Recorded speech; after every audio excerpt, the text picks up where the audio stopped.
Welcome to the Social Skills Coaching Podcast, a joint production of Newton Media Group and Patrick King Consulting. Today is Friday, December 17th, 2021. Let me ask you to check out the show notes and get a link to where you can leave us a comment about the podcast or send us an email so that we know what you like, what you don't like, and what we could do to make the podcast more informative and more entertaining for you. Again, those links are in the show notes. Thanks for joining us today. Hope you enjoy this episode from Patrick King.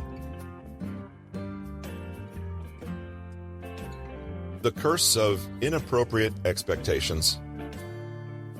Some say expectation is disappointment waiting to happen. There may be some truth in this, pessimistic as it sounds. Clinging to certain expectations is another way of saying that we hold unexamined beliefs about the world and ourselves. It's not wrong to hold these beliefs and expectations, but it can be difficult when our expectations are not met and our beliefs not confirmed. Imagine you've gotten the idea to take up violin. You've always loved violin. You've seen countless live performances, as well as recordings of talented people making gorgeous music. You've even seen young children playing beautifully and heard of people learning to play well within just a few years. You're decided you're going to play too. Perhaps unconsciously, you've already got some expectations of what it will be like to play the violin. So far, you've only seen people at recitals and performances, but never actually heard anyone practice. You've never heard what a beginner actually sounds like, or even what a bad player sounds like. Your head is so full of the beautiful music and the polished performances that when you finally pick up a violin yourself and drag the bow across the strings, you're horrified at how awful it sounds. It seemed so much easier. 2 weeks go by, and your teacher can't even get you to make a single pleasing note. You had no idea how much effort and skill it takes simply to get the violin to not sound like a cat being strangled. So, what happens? You get impatient. Your teacher tells you it's normal, and this is how everyone starts, even those virtuoso toddlers you've seen on YouTube. But your expectations are badly off the mark. Focusing on the lovely end result, you've misunderstood what playing the violin is all about. Hard work, a lot of it. Suddenly, the whole project isn't fun anymore. You were drawn to the instrument because of the beautiful music, because of how impressive it would be to play in front of others. When you decided to play the violin, it was this vision you committed to. You never really agreed to the boring, frustrating, and even embarrassing parts that actually take up most of a beginner violinist's journey. Inappropriate expectations can lead us to be impatient and to quit too early. We may expect ourselves to achieve more, and sooner than is realistic. These expectations can also make us too hard on ourselves, so that we conclude we're a hopeless case and give up. With this mindset, you're not open to the process in front of you, which means you're not receptive to learning. Because you're so unsure about how you think things should go, you're unable to adapt and move with changes in the situation as it actually is. The person who understands from the outset that any achievement requires some sacrifice, hard work, and effort is more likely to behave with resilience and a commitment to creative problem solving. When you identify a new goal, are you committing to the fun end result or all the work it takes to get there? Many people get married, start a family, begin a degree, or start a new job filled with expectations of all the benefits. But what happens when they're confronted with the bad sides? They're unprepared. Having realistic expectations helps you to be patient, moderates your disappointment, and, most importantly, encourages you to put in the hard work required. Nothing worthwhile is accomplished easily or quickly. Understand this, and you are leagues ahead of people who embark on projects based on whims and fantasies, only to quit the moment the illusion crumbles. The right way and the easy way are seldom the same way. A good way to get around the human tendency for laziness, impatience, and a low tolerance for discomfort is to grasp the way that time features in the process of achieving goals. It's a matter of perspective. When you're focused only on the present moment, your perception is concerned only with pleasures and pains right in front of you. But when you expand your awareness to include more long-term thinking, you give yourself the chance to think beyond what is happening in this moment right now. Better yet, you can connect what is happening in the present moment to the bigger picture. If you've never really thought beyond today, you'll see any discomfort in the present as something to avoid and fix as soon as possible. But if you're able to contextualize your experience as part of a process that unfolds into the future, you're better able to see discomfort differently. Rather than seeing pain and hardship as an impediment to what you want, you actually start to see it as the means through which you achieve what you want. The obstacle is the path, as the old proverb goes.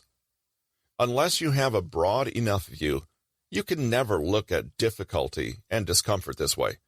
It will always just seem like something unpleasant and unwanted. But if you know the purpose that discomfort serves, if you understand how this step fits into the plan at large, you uncover the strength to persist with it rather than giving up. Short-term thinking is short-sighted. You may decide to drop out of your university course prematurely because you're finding it too difficult. From a short-term perspective, this makes sense. By doing so, you relieve tension and feel better right now, but what is hidden from you in that moment is everything that you've lost in the future by choosing to quit. You need to consider whether the temporary relief in the present moment of not having any study challenges is really bigger and better than the benefits gained from earning your degree. This is a tally that can be hard to make in real life. It's a normal human bias to give more weight to things going on in the present. After all, it's where we literally feel and experience the situation. Compared to that, the future seems abstract and less important somehow, less real. Of course, you will have to face the consequences of every action you take today in the future. Whether you acknowledge these consequences and take the action to control them or not is entirely up to you, however. Many people meet life in the present only, living reactively, never truly claiming their power to determine how their future unfolds. But that approach is the opposite of what we're trying to cultivate in this book. Being consciously aware of your full scope for conscious actions also includes flexing your own agency in the future, not just right now. Acting in the moment is easy and impulsive. Acting in the moment to achieve some specific aim in the future takes more work. We need to envision our goal, even though it doesn't exist yet. We need to practice discipline to reach it, step by step, despite temptations and distractions in the moment. Here's a good way to get better at long-term, conscious, and deliberate thinking.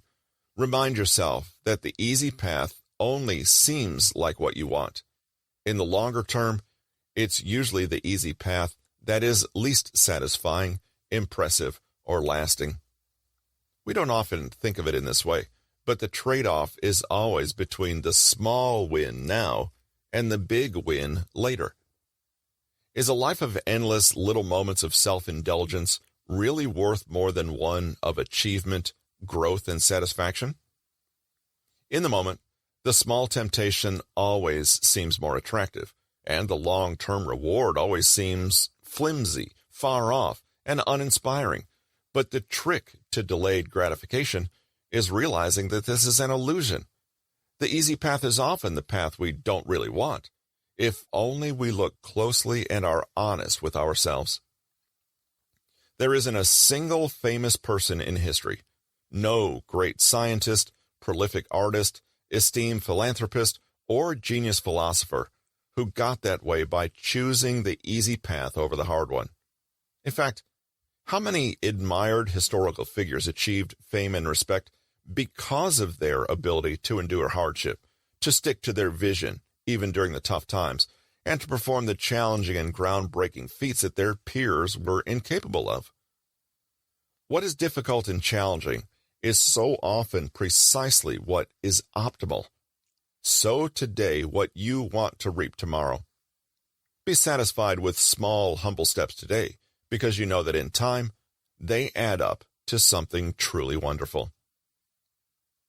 Let's wrap up our chapter by returning to our 4-step process with a brief example. Uncover. You may discover that you have this mental block of so-called laziness when you become aware of yourself procrastinating, engaging in distracting or addictive behaviors, or acting in ways that undermine the goals or values you claim to have for yourself. Maybe you notice that you start things frequently but seldom finish them, or that you flit around from plan to plan, never settling into the long haul with anything. Perhaps you identify an unwillingness to tolerate discomfort in the fact that you cannot seem to quit smoking. You always seem to get mad cravings and then cave in, deciding that you don't have the patience and can't be bothered. Behind this is a belief: I must always act to avoid discomfort. Remove.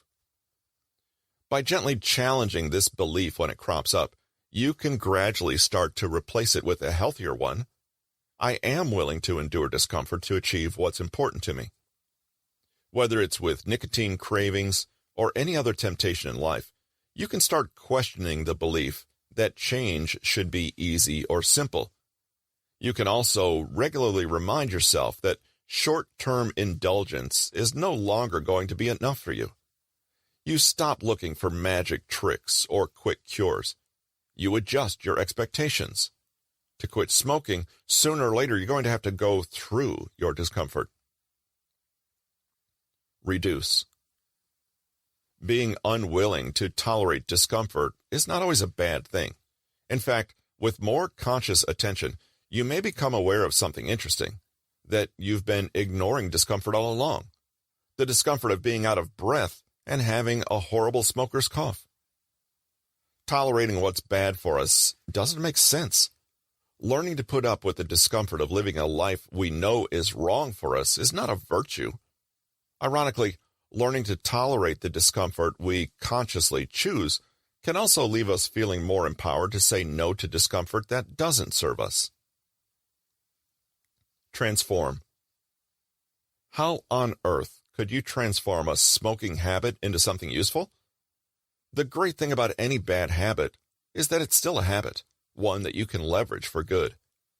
Every time you have the urge for a cigarette, use it as an invitation to practice a moment of mindfulness. Take a few breaths, stretch, smile, or read an affirmation. Piggyback good habits on bad ones while you work to get rid of them. At the very least, you're practicing your ability to remain conscious of just what you're doing moment by moment. Through this step, you can turn an unwillingness to tolerate discomfort into a willingness to only tolerate the right problems, failures, and so on. You're still intolerant, but now it's toward the more appropriate issue. Aside from examining your habits and beliefs, let's look externally for a moment. Optimizing your environment for self-discipline really comes down to understanding how automatic most of your decision-making is. To illustrate that point, consider the findings of a study conducted in 11 European countries on organ donors. The data showed that countries that automatically have citizens opted in to be organ donors, requiring action to opt out, had rates at or above 95% participation. When the default choice was not to be an organ donor, however, the highest rate found in any of the 11 countries was a mere 27% participation. Ultimately, people just went with the option that required the least effort. Their decision said nothing about their actual intention or desire to be an organ donor. The same concept of defaulting to the more desirable choice can be applied to your own self-discipline. We're predisposed toward the choice that requires less effort and will happily accept whatever is in front of our faces. Being aware of human nature, you can make it easy for yourself to choose whichever options most benefit you, while also making it as difficult as possible to make harmful decisions. A default option is one that the decision maker chooses if he or she does nothing or makes the minimal amount of effort. In other contexts, default options also include those that are normative or suggested. Countless experiments and observational studies have shown that making an option the default will increase the likelihood of it being chosen, which is known as the default effect. Making decisions requires energy, so we often choose the default option to conserve energy, especially when we aren't familiar with what it is we're making a decision about. Optimizing these default decisions is where the bulk of your efforts to create a more disciplined, conducive environment can take place. You might believe that you control the majority of your choices, but in reality, that isn't the case. Instead, a significant amount of your actions are just responses to your environment. If you're distracted by social media, for example, you might move the app icons to the back page of your phone so that you aren't constantly seeing them whenever you open your phone to do something else. Better yet, you can log out of the apps after each use, or delete them from your phone altogether so that you'll only use them when you really want to, instead of letting them become distractions. And if you're in the habit of mindlessly picking up your phone while working, you can simply start placing it face down and far enough away that you have to get up to reach it. If you want to practice violin more, put the instrument on your desk with your music notes open. If you want to floss your teeth more often, keep floss in your backpack, in your bathroom, on your nightstand, and on your sofa. There are seemingly endless examples of how you can utilize the default effect to become more disciplined with very little use of willpower itself. Another one is that leaving potato chips and cookies out on the kitchen counter will make it your default choice to eat those items whenever you walk through the kitchen feeling even the slightest bit hungry. Hiding those treats, or not buying them at all, and setting fruit out instead will instantly increase the probability that you eat fruit and that you avoid the unhealthy snacks. Want to exercise more? Put a pull-up bar in your bathroom doorway. If you keep sugary sodas and juices in your refrigerator, you're making it your default choice to drink them whenever you're thirsty and open the fridge. But if you don't have those options, you increase the likelihood that you'll drink water or make tea. Want to take more vitamins? Put them right next to your toothbrush for easier access. If you sit in an office all day and have back problems, then you might benefit from standing up and walking frequently throughout the day. You can make this your default option by drinking water constantly so that you're forced to get up and go to the bathroom. Or perhaps you could schedule alarms on your phone and place it somewhere out of reach so that you'll have to stand up to turn off the alarm whenever it goes off. The whole point of these examples is that you can save your willpower and your energy by making positive changes to your environment. The two biggest facets of environmental change are reducing clutter and distractions and optimizing choices based on the default effect. If you reduce distractions from your environment, you'll clear your mind, which in turn increases focus, efficiency, and productivity. Furthermore, you can use your dopamine reward system to your advantage by reinforcing your own good habits with positive rewards, while also cutting back on mindless pursuits of small pleasures. Finally, you can make it so the path with the least effort leads to the choices you desire and benefit from. These tactics all help you avoid actually using and depleting discipline so you can save it for your bigger daily challenges. After all, why exercise willpower when you don't need to if you can plan around it? We'd like to hear your comments regarding our podcast.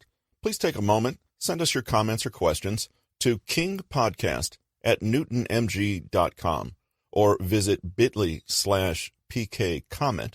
Both those links are in the show notes. Thank you for your time, and we'll talk to you in a few days. This has been How to Think with Intention, how to identify, transform, and apply mindsets for control, confidence, growth, and freedom. Written by Patrick King, narrated by Russell Newton. Copyright 2020 by Patrick King. Production copyright by Patrick King.